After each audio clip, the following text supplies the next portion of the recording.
Despite some indications that the economy is recovering, the housing market remains a disaster area. Currently, about 7 million homeowners are behind on their mortgages, and that number is only getting worse.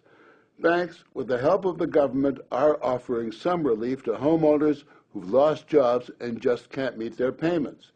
But there's a growing number who can pay but are simply walking away from houses that are now worth as little as half of what they paid for them. It's called strategic default. People have done the math and decided making those monthly payments is just throwing money away, leaving the mortgage holders, the banks, as zookeepers of an ever-growing parade of white elephants.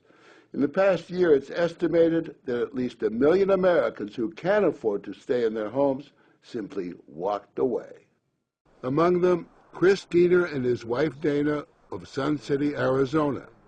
West Foothill Drive has become a street of shattered dreams. Amazingly, we have 16 out of the 44 houses on the street have foreclosed over the last year. And yours over here? Mine will be number 17.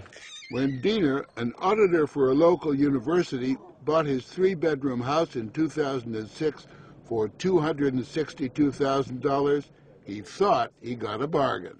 First-time home buyers, we don't know, houses are overvalued. We just know we need to get in before it keeps going up and up and up. And then? And then, boom. The balloon burst. So how much does he think he could get for that $262,000 house today? Right now, about $142,000. That's a big drop. Big drop. Over 43%. Diener and his house were, as they say, underwater.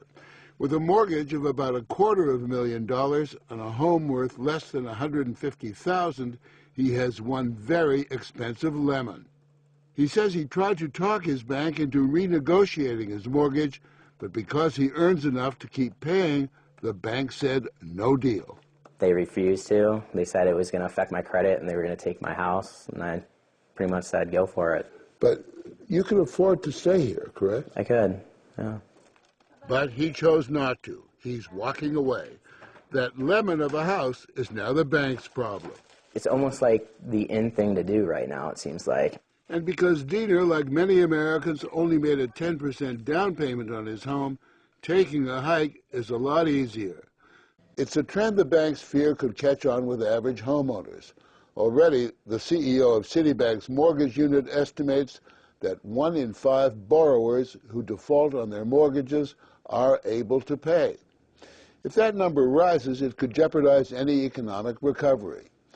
No bank we contacted would talk publicly about strategic defaults, but all indicated they'd be unwilling in most cases to help underwater homeowners who can't afford to keep up their payments. And Commissioner Stevens agrees with the banks. To simply allow anybody who just decides they don't want their home anymore, who signed a contract to purchase a home, to walk away and get some sort of write-off with a program backed by the administration or a financial institution creates a whole new set of standards that will live with us for years to come.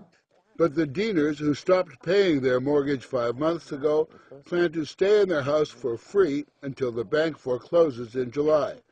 Then, with all the money they save, they plan to rent a nicer, cheaper house for a few years while his credit recovers. You know, there are people saying if everybody did what you're doing, the country would be in even bigger, deeper trouble than it is right now. If that starts happening, that's for the professionals to figure out. How did you used to feel about people who walked away? I thought initially it was immoral. My family raised me to believe that you should take care of your contract liabilities and your debt.